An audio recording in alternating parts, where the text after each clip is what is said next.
Welcome once again to Lib Academy.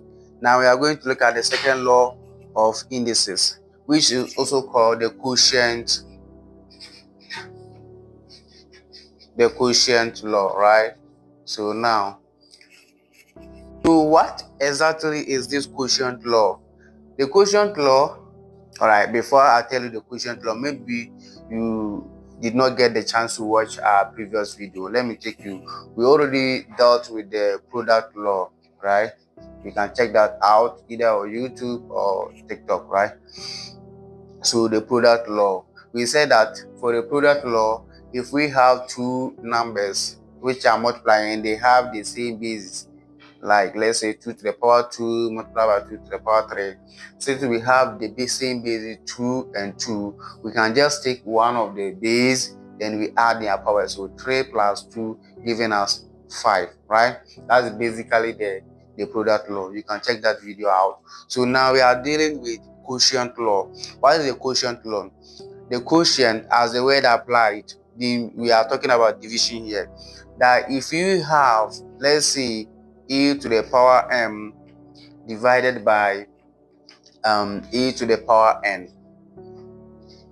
So what you just do is that since they are of the same basis, just take one of the base, write it this way, and then subtract their powers. In subtracting the powers, write the first one first to bring m, and then minus the second one, right? So n. So that is basically what the quotient law is about.